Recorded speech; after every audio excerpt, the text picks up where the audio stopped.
A'udzu billahi minasy syaithanir rajim.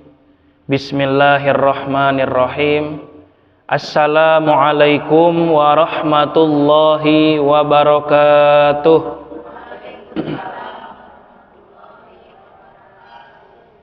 Alhamdulillahilladzi anzalas sakinata fi qulubil mu'minin liyazdadu imanan ma'a imanihim.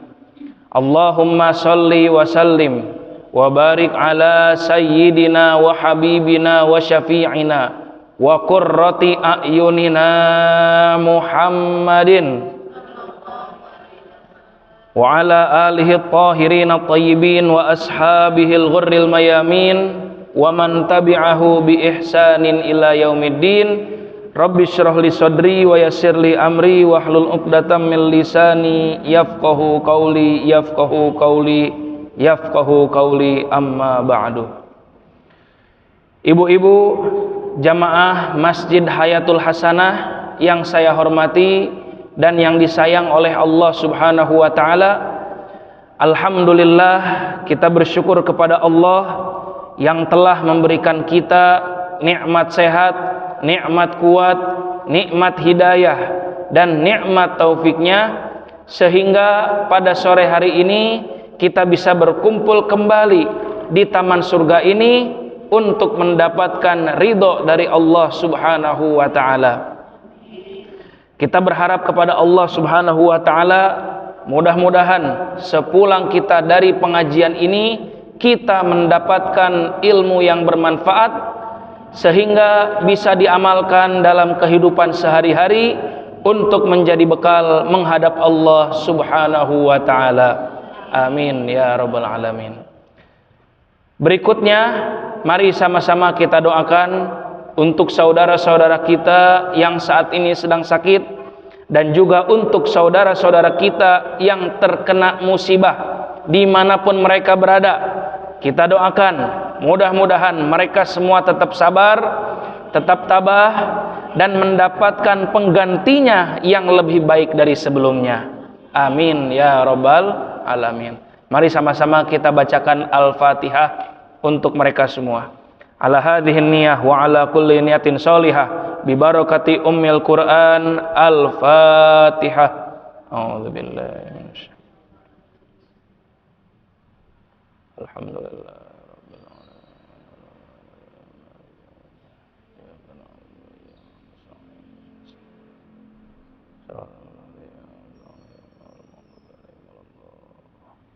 Amin ya rabbal alamin. Salawat dan salam semoga dilimpahkan untuk Nabi kita tercinta Sayyidina Muhammad sallallahu alaihi wasallam, yang sudah berjasa membawa kita dari zaman kegelapan ke zaman yang terang benderang seperti saat ini. Ibu-ibu yang saya hormati dan yang disayang oleh Allah Subhanahu wa taala, hari ini tanggal berapa, Bu? Nah, itu mah masahina. Hijriahna tanggal 10. Tanggal 10 bulan Sya'ban tahun 1447 Hijriah. Ya, 10 Sya'ban. Berarti puasa insyaallah kurang lebih 20 hari lagi, ya. 20 hari lagi insyaallah kita akan bertemu dengan bulan suci Ramadan. Kita berharap kepada Allah, mudah-mudahan tahun ini kita kembali dipertemukan dengan bulan suci Ramadan. Amin ya rabbal alamin. Dan sekedar mengingatkan, Bu, ya, barangkali ada yang masih punya hutang nih, ya. Hutang puasa Ramadan. Ya. Hutang puasa, ya. Ya, kalau masih ada hutang buru-buru dibayar gitu. Kalau udah nggak ada ya udah, berarti masih bisa bayar, masih bisa bayar.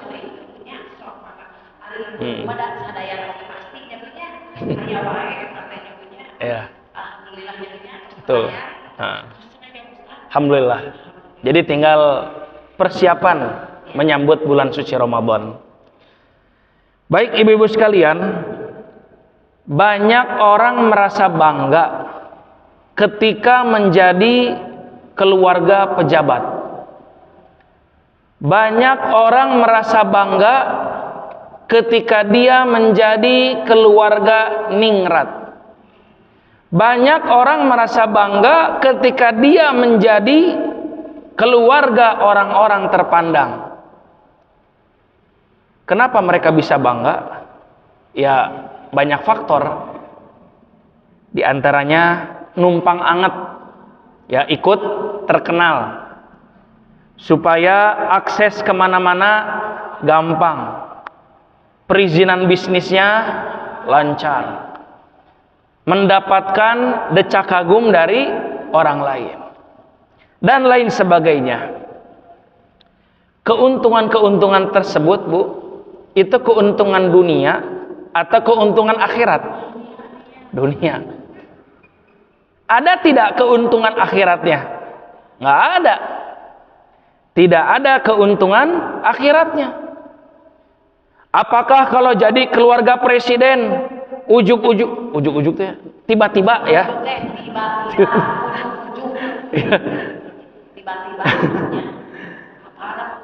Betul, iya. Jadi campur-campur. Ya. Apakah kalau jadi keluarga presiden tiba-tiba dapat tiket masuk surga? Enggak. Ya. Belum tentu. Apakah jadi keluarga ningrat terus langsung dapat masuk surga? Tidak, Bu. Daya. Jadi jangankan menjadi keluarga pejabat dan keluarga ningrat, menjadi keluarga manusia terbaik di dunia ini, manusia termulia di alam semesta ini. Siapa, Bu? Nabi Muhammad sallallahu alaihi wasallam. Menjadi keluarga Rasulullah pun belum tentu dapat tiket masuk surga. Contohnya siapa, Bu? Abu Lahab. Nah, Abu Lahab ini keluarga Nabi bukan? Keluarga Nabi. Dia adalah pamannya Rasulullah sallallahu alaihi wasallam. Sekaligus besannya Nabi Muhammad sallallahu alaihi wasallam. Karena anak-anaknya Abu Lahab, yaitu Utbah sama Utaibah, nikah dengan putri-putrinya Rasulullah sallallahu alaihi wasallam. Jadi Abu Lahab di samping paman Nabi, dia juga besan Nabi, Bu. Apakah karena dia paman Nabi? Apakah karena dia besan Nabi terus langsung dapat tiket masuk surga? Enggak, Bu. Justru Allah Subhanahu wa taala menurunkan satu surat atas nama dia tuh, yaitu surat Al-Lahab. Allah turunkan satu surat atas nama dia, isinya khususon membahas Abu Lahab. Ya, kata Allah Subhanahu wa taala, a'udzubillahi minasyaitonir rajim. Bismillahirrahmanirrahim. Tabbat yada abi lahabiw wa tabb. Celakalah Abu Lahab, dan dia pasti akan celaka. Dan di ayat ketiga kata Allah, ya, sayasla narong dzatal lahab. Nanti di akhirat, Bu, Abu Lahab akan dipanggang, dibakar, disiksa di neraka yang menyala-nyala, neraka yang bergejolak, neraka yang sangat mengerikan. Na'udzubillah, tsumma na'udzubillah min dzalik.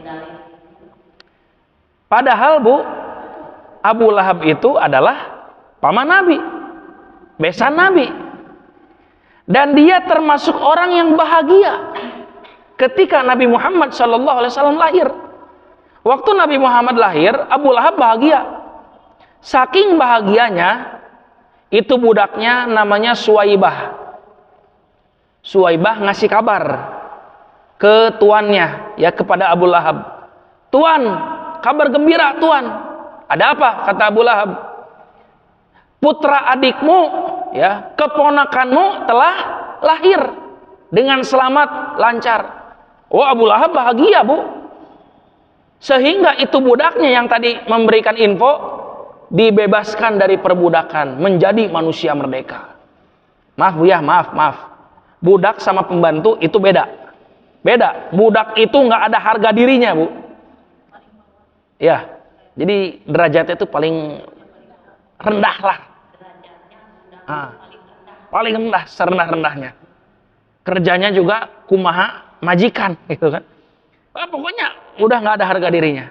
Namun karena Suwaibah ngasih berita gembira tadi, ngasih info bahwa Nabi Muhammad telah lahir, maka sama Abu Lahab, kata Abu Lahab, Suwaibah, mulai hari ini, mulai saat ini, kamu dibebaskan dari perbudakan.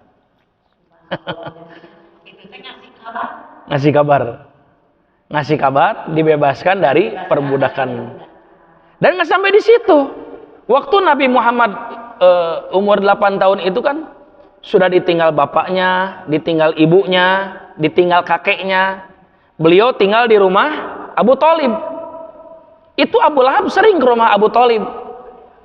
Iya, menanyakan kabar Nabi Muhammad. Jadi ini anak Nabi Muhammad sudah dianggap seperti anaknya sendiri. Nabi Muhammad minta apa? Dibeliin, Bu, sama Abu Lahab. Ya kalau zaman sekarang gitu, Bu ya. Pengen es krim, dibeliin gitu. Pengen coklat, dibeliin. Pengen mainan, dibeliin. Pengen apapun Nabi Muhammad dibelikan sama Abu Lahab. Saking cintanya kepada keponakannya ini. Namun, Bu, ya, kecintaan ini ya tadi ya termasuk sampai menikahkan anaknya dengan anaknya Nabi Muhammad sallallahu alaihi wasallam. Ini kurang akrab apa? Kurang mencintai apa Abu Lahab kepada Rasulullah sallallahu alaihi wasallam? Kecintaan tersebut berubah menjadi kebencian. Kapan? Ketika Nabi Muhammad diangkat menjadi rasul. Beliau mengajak orang-orang, ya, mengajak saudara-saudaranya, mengajak kerabat-kerabatnya, mengajak orang-orang musyrikin Mekah, ayo masuk Islam, tinggalkan berhala-berhala yang selama ini kalian sembah. Semenjak saat itu Abu Lahab membenci Nabi Muhammad SAW. Jadi Abu Lahab itu, Bu, manusia pertama yang menolak dakwah Nabi dan memusuhi pribadi Nabi. Sehingga Allah turunkan ya tadi surat Al-Lahab. Ini paman Nabi, besan Nabi, bahagia dengan kelahiran keponakannya, kurang ngemanjain apa kepada Nabi Muhammad, dan tapi dia kata Allah di akhirat akan disiksa di neraka. Kenapa, Bu? Karena tidak masuk Islam. Dia tidak masuk Islam, dia juga memusuhi Nabi Muhammad sallallahu alaihi wasallam. Bukan hanya pamannya, Bu. Putri kandung beliau yaitu Sayyidatuna Fatimah radhiyallahu anha. Nabi pernah berkata kepada Fatimah, Bu, ya Fatimah binti Muhammad, wahai Fatimah putriku, salini min mali ma syi'ti. Kalau kamu butuh uang, butuh sesuatu, sok minta kepada ayah semau kamu. Kan Nabi Muhammad itu bapaknya Fatimah, dan seorang ayah berkewajiban menafkahi anaknya. Maka Nabi Muhammad mengatakan begitu. Kalau kamu butuh sesuatu, bilang kepada ayah. Ya, sok minta kepada ayah semaumu. Tapi kata Nabi, la ugni anki minallahi syai'an. Tapi nanti di akhirat, di hadapan Allah, ayah tidak bisa membantumu masuk surga jika kamu tidak beriman kepada Allah Subhanahu wa taala. Tapi tentunya Fatimah memeluk agama Islam. Selamat dan dia masuk surga. Beda sama Abu Lahab. Abu Lahab masuk neraka karena tidak beriman kepada Allah. Fatimah masuk surga. Kenapa? Bukan karena anak Nabi, Bu, bukan. Karena dia beriman kepada Allah. Dia masuk agama Islam. Ya, sehingga dia dijamin masuk surga. Nah, ibu-ibu sekalian, akhirnya muncul pertanyaan. Kalau begitu kita bisa merasa bangga ketika menjadi keluarga siapa? Kan jadi keluarga pejabat biasa-biasa aja ternyata. Jadi keluarga ningrat berdarah biru, getih mah tetap merah gitu ya. Cuma maksudnya orang terpandang gitu. Jadi Lain darah biru. Hah, bodas, berem. Iya. Jadi keluarga ningrat pun ternyata biasa-biasa saja. Kalau terus jadi keluarga Rasulullah pun ternyata belum dapat jaminan masuk surga juga. Kalau begitu seharusnya kita menjadi keluarga siapa? Jawabannya tadi sudah disampaikan oleh moderator kita yang luar biasa. Jawabannya adalah menjadi keluarga Allah Subhanahu wa ta'ala. Ini Bu yang sedang kita kejar. Ini yang menjadi target utama kita semua, ya, menjadi keluarga Allah Subhanahu wa ta'ala.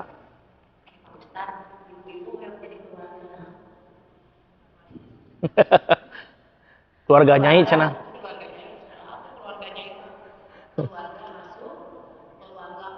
Keluarga Allah Subhanahu wa ta'ala. Nah, baik. Ya. Sebelum kita masuk bagaimana caranya supaya menjadi keluarga Allah, kita pelajari dulu makna keluarga Allah itu apa, supaya tidak ada pikiran-pikiran liar dalam kepala kita. Keluarga Allah maknanya apa? Kan Allah itu lam yalid walam yulad. Allah tidak melahirkan juga tidak dilahirkan. Allah tidak punya keturunan, Allah juga tidak punya leluhur.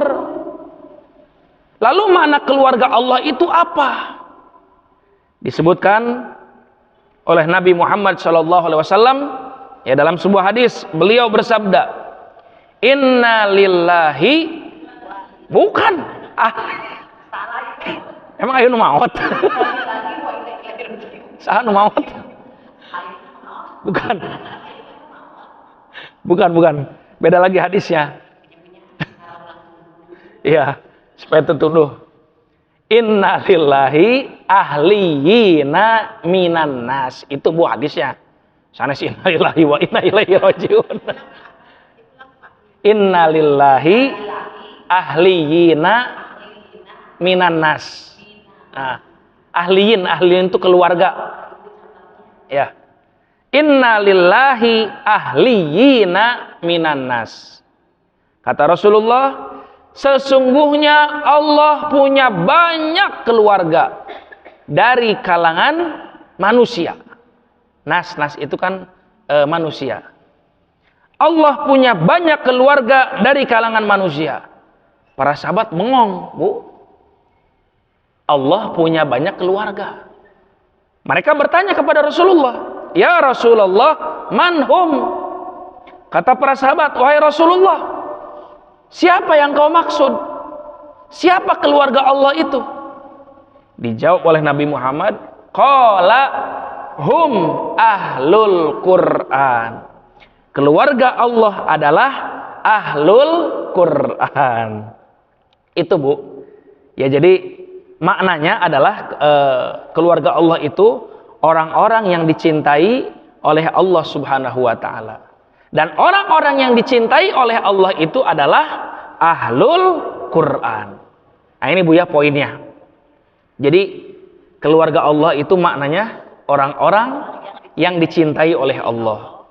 Supaya bisa menjadi orang-orang yang dicintai oleh Allah, supaya bisa menjadi keluarga Allah, caranya adalah menjadi ahlul Qur'an. Nah, itu jawabannya. Nah.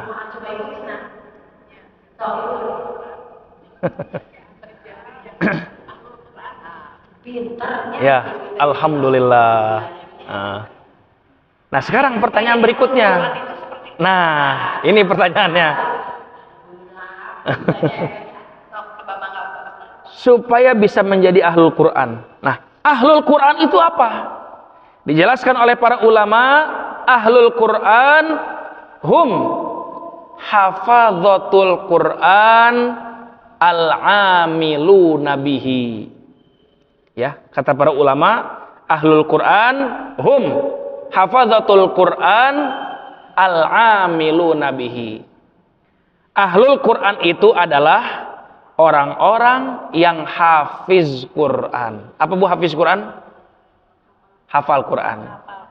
Orang-orang yang hafal Quran, dan yang paling penting, ini garis bawah Ibu. Yang paling pentingnya itu apa? Tadi kan disebutkan hafal Quran. Itu bukan yang paling penting.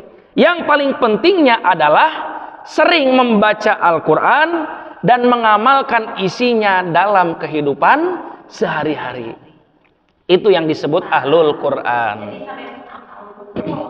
Betul. Iya. Baca.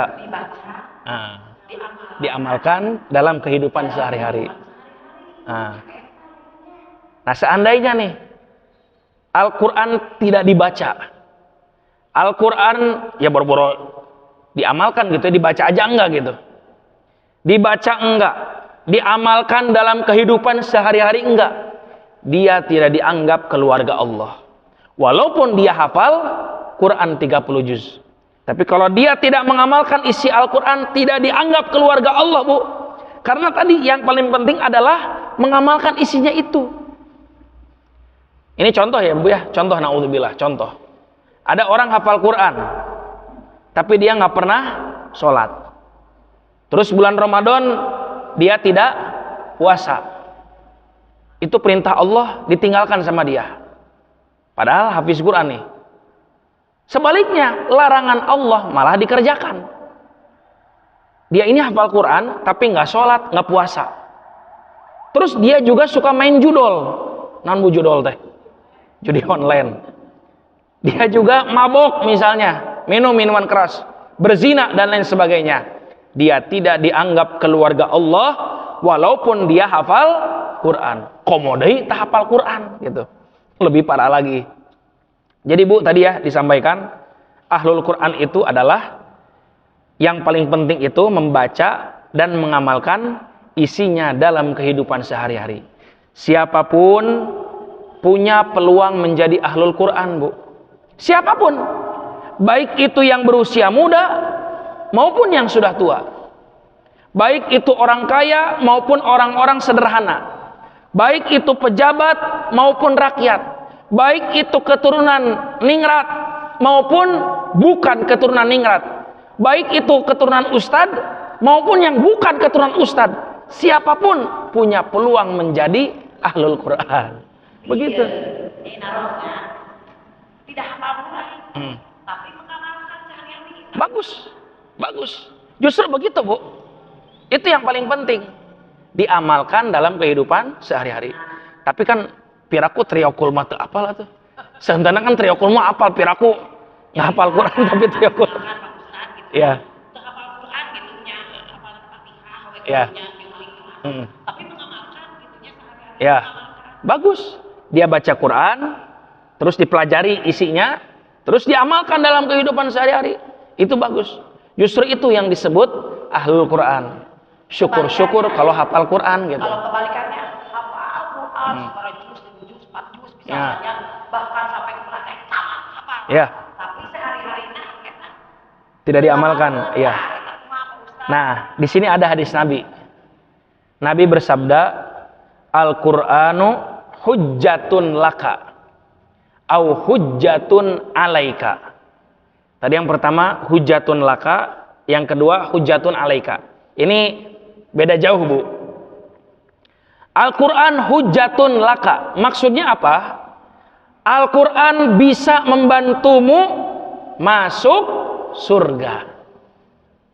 Al-Qur'an bisa membantumu masuk surga. Al-Quran bisa menjadi syafaat untuk membantu kita masuk surga.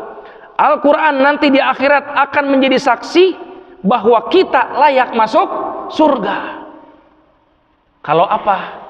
Kalau kita rajin baca Quran dan mengamalkan isinya dalam kehidupan sehari-hari. Bu, nanti di akhirat Quran akan berbicara di hadapan Allah, akan bersaksi di hadapan Allah. Nanti kata Al-Quran, Rabbi mana'tuhun nauma bil-laili fasyafi'ni fihi. Ya Allah, selama dia hidup di dunia, dia kurang tidur, dia sering begadang. Nah kehela, begadangnya karena apa dulu? Begadang Main gaple? Atau nonton bola? Atau judul? Betul, itu juga begadang. Nah, nanti dulu, begadangnya karena apa dulu? Kayaknya nggak ujuk-ujuk masuk surga. Di sini disebutkan. Nah, kata Quran, ya Allah dia ini sering begadang, gara-gara suka baca aku, gitu Bu. Jadi tidurnya telat, ya kurang tidur, karena selalu membacaku. Dia juga mempelajari aku, dia juga mengamalkan isiku, ya dalam kehidupan sehari-hari. Fasyafi'ni fihi, ya Allah berikanlah aku kesempatan untuk memberikan syafaat kepada orang ini. Itu hujatun laka. Al-Quran bisa membantumu masuk surga kalau sering dibaca dan diamalkan dalam kehidupan sehari-hari. Sebaliknya, Al-Quran hujjatun alaika. Quran juga bisa menjerumuskan seseorang ke dalam neraka. Kalau apa Bu? Sebaliknya yang tadi itu, nggak pernah baca Quran, komodei mengamalkan isinya. Ya, saya sering menyampaikan Bu, dimanapun kita berada, apalagi kan sebentar lagi bulan Ramadan. Dimanapun kita berada, mau dalam rumah atau di luar rumah, dalam masjid atau di luar masjid, itu perbanyak baca Quran. Kalau di rumah, di masjid, mungkin kita nggak malu baca Quran. Yang jadi masalah kalau di luar kan, ada izin ya baca Quran. Kalau pegang mushaf, ada solusinya Bu. Kalau emang kita malu megang mushaf, ada solusinya. Pakai HP. Hampir semua manusia di dunia ini, mobil khusus di Indonesia, punya HP Android kan. Saya sering menyampaikan, coba download aplikasi Al-Quran di HP kita. Dan aplikasi tersebut diletakkan di sebelah WA, sebelah TikTok, sebelah Instagram, sebelah YouTube. Supaya apa Bu? Sering dibaca, sering dibuka. Jadi ulah WA wae no dibuka gitu. Ulah TikTok wae no dibuka. Tapi kan Ustaz ya, kita TikTok oke kayak kajian. Betul, bagus ya. Terus kayak sholawatan. Betul. Cuma kan kadang buka-buka yang lain gitu. Nah, jadi maksud saya nggak ada masalah. Buka WA, buka TikTok, nggak ada masalah. Asal yang dibukanya itu yang positif-positif, yang bagus-bagus, bukan yang negatif. Satu itu. Yang kedua, silakan kita buka itu semua dengan catatan jangan lupa juga membuka aplikasi Al-Quran. Jadi dimanapun kita berada, kita bisa baca Quran Bu. Kan nggak malu, kalau pakai HP mah nggak malu gitu.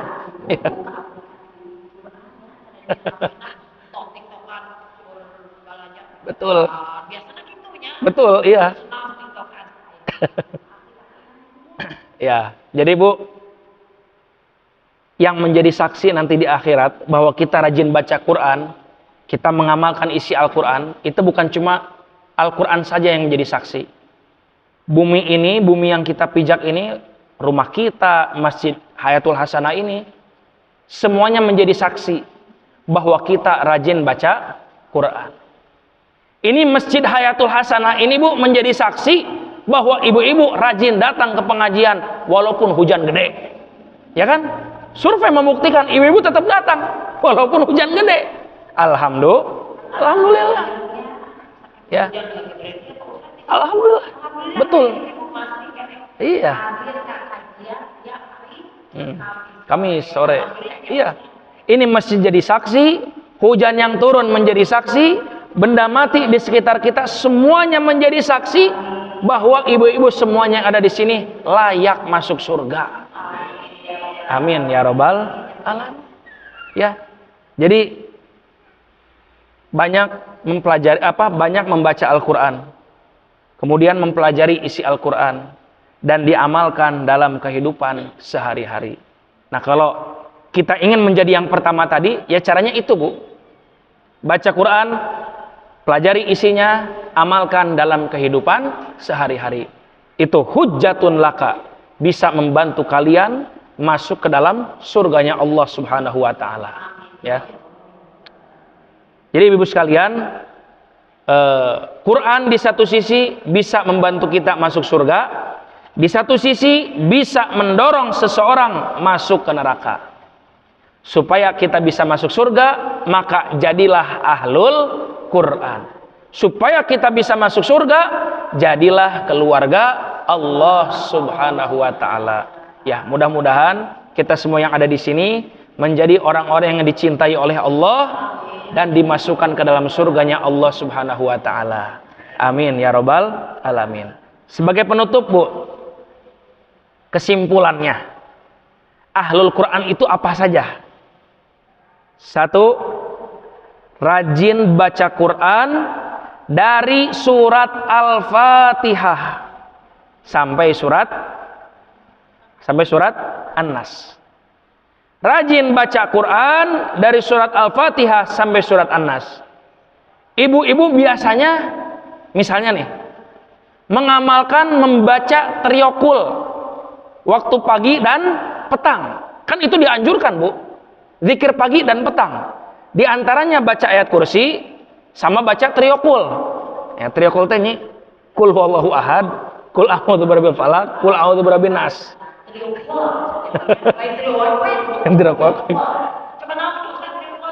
Kul huwallahu ahad, kul a'udzu birabbil falaq, falaq heula, kul a'udzu birabbin nas. Ya, triyokul 3 surat yang diawali dengan kalimat kul, ya. Nah, ibu-ibu sering baca itu, juga baca ayat kursi pagi, sore sebelum tidur. Jelas itu bagus, Bu. Apalagi baca kulhu 3 kali. Bu, baca kulhu 3 kali itu ganjarannya besar. Kata Nabi, membaca surat Al-Ikhlas sebanyak 3 kali pahalanya sama dengan membaca 30 juz atau 1 Al-Quran. Tapi jangan disalahgunakan hadis ini. Jangan disalahgunakan. Nggak, saya baca kulhu. Nah, ini keliru, Bu. Agus kulhu jeung kulhu 3 kali sana. Maksudnya bukan itu, Bu. Maksudnya adalah pahalanya. Pahalanya sama dengan membaca 1 Quran. Jadi tetap baca Quran dari Al-Fatihah sampai Anas tetap harus kita baca. Kalau cuma kulhu doang yang dibaca, ya nggak bisa jadi ahlul Quran. Karena kewajiban kita baca dari surat Al-Fatihah sampai surat An-Nas. Itu yang pertama. Terus yang kedua, ahlul Quran itu adalah orang-orang yang mempelajari isi Al-Quran. Bisa terjemahannya atau mempelajari tafsirnya. Jadi ibu-ibu, Bu, ya, kalau bisa nih baca Quran, Bu, baca Arabnya, kemudian baca artinya. Biar kita paham. Karena kita kan bukan orang Arab. Jadi jangan baca. Coba kita pahami, ya, kita baca terjemahannya apa. Kalau kita baca terjemahannya, kalau kita pelajari tafsirnya, oh kita jadi tahu. Oh, ini perintah Allah, ini larangan Allah. Perintah Allah harus kita kerjakan. Larangan Allah harus kita tinggalkan. Baca terjemahan atau pelajari tafsirnya. Dimanapun, Bu, ada pengajian. Di situ ada pengajian tafsir, kita hadir, Bu. Pengajian itu kan kalau zaman sekarang bisa offline, bisa online. Nah, offline ini ibu-ibu sekarang offline. Nah, yang direkam ini, Bu, ini online, ya. Via Zoom meeting, YouTube atau TikTok tadi katanya, kan bisa itu, ya. Nah, jadi mempelajari isi Al-Quran, baik itu terjemahannya maupun tafsirnya. Dengan mempelajari isi Al-Quran, kita jadi tahu, oh ini hukumnya wajib, oh ini hukumnya sunnah, berarti harus kita kerjakan.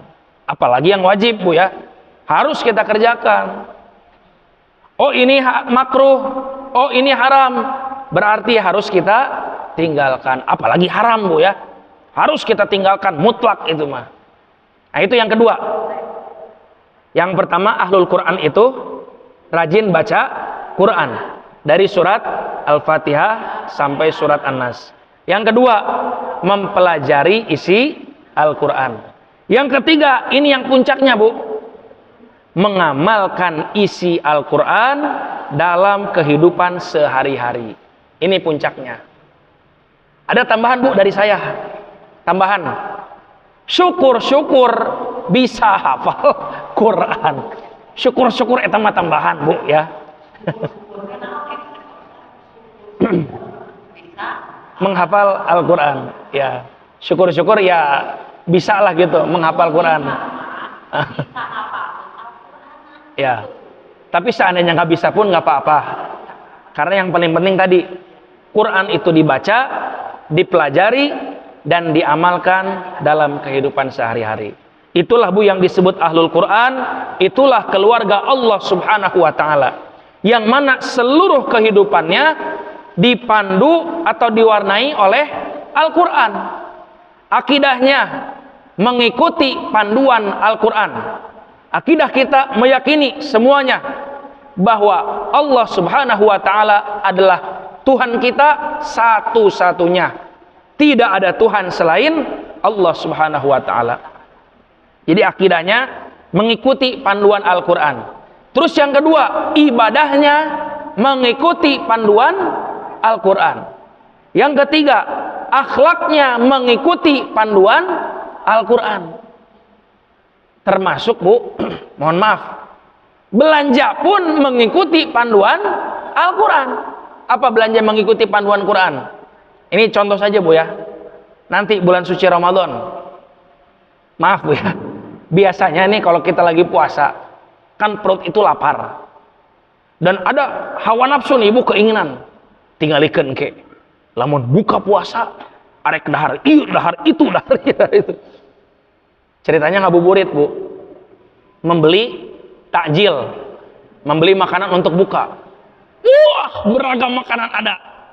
Yang pedas ada, yang gurih ada, yang manis ada. Dibeli kabeh, Bu. Dan hawa nafsu dia. Iya. Pinuh. Jadi karena gini, dia udah niat dalam hati, hawa nafsu, Bu. Oke, lamun buka puasa dimakan kabeh, gitu kan. Jadi dibeli semuanya. Itu baru makanan. Belum minuman. Wah, seger ya. Melihat minuman berwarna-warni, warna merah, kuning, hijau, di langit yang biru.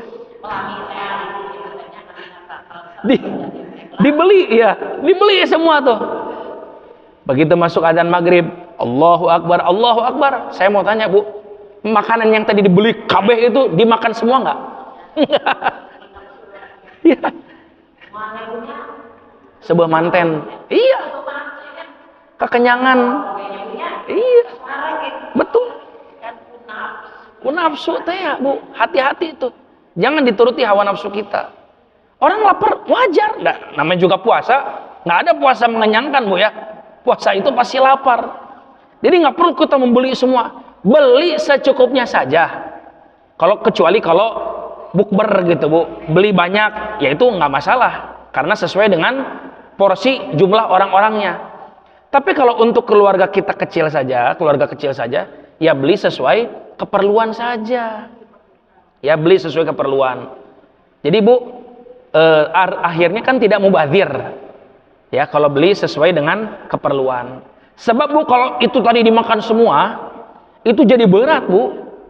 Berat ke beuteung, berat ke mata, berat ke suara. Kalau kita imam gitu, Bu, berat ke segala. Jadi tarawih teh berat. Ya, berat ke semuanya. Makanya berbukalah seperlunya, secukupnya, ya. Jadi disebutkan tadi belanjanya mengikuti panduan Al-Quran. Berbisnis mengikuti panduan Al-Quran. Nggak boleh bisnis yang haram, harus bisnis yang halal-halal saja. Dan tidak boleh bisnis dengan cara menipu orang lain. Kemudian healing juga sama, Bu. Mengikuti panduan Al-Quran. Termasuk berpolitik, ya, harus mengikuti panduan Al-Quran. seandainya para pejabat-pejabat kita ini berpolitiknya mengikuti panduan Al-Quran, Bu, nggak bakal ada tuh kayak penjarahan kemarin, jam tangan 11 miliar. Ya. Kalau pejabat kita mengikuti panduan Al-Quran, maka nggak ada lagi yang korupsi, nggak ada kata-katanya itu menyinggung rakyat, nggak ada. Tidak ada pelanggaran HAM, tidak ada ya korupsi, ya, atau misalnya harga-harga endog punya kan naik Pak, ya. Buat puasa nanti endog naik, daging naik, ya, segala serba naik. Kalau mengikuti panduan Al-Quran tidak mungkin para pejabat seperti itu, ya. Tidak ada penyelewengan, yang ada rakyat makmur, sejahtera, sentosa, tenang, kenyang, nyaman, ya, hidupnya enak. Ya, itulah yang disebut dengan tadi keluarga Allah Subhanahu wa taala. Seluruh kehidupannya dipandu oleh Al-Qur'anul Karim. Mungkin hanya itu Bu ya yang dapat disampaikan. Kurang lebihnya mohon maaf. Mudah-mudahan kita semua yang ada di sini bisa menjadi ahlul Qur'an. Amin. Ya rabbal alamin. Apalagi sebentar lagi nih kita mau masuk bulan Ramadan. Ya, bulan Ramadan itu bulan Al-Qur'an. Kita dianjurkan memperbanyak baca Quran. Ya, saya sering menyampaikan Bu, usahakan nanti bulan Ramadan kita baca satu hari itu 1 juz, usahakan. Supaya apa? Supaya 1 bulan full berhasil kita menghatamkan 1 kali gitu. Ya kalau nggak bisa 1 juz, nya 2 juz atau.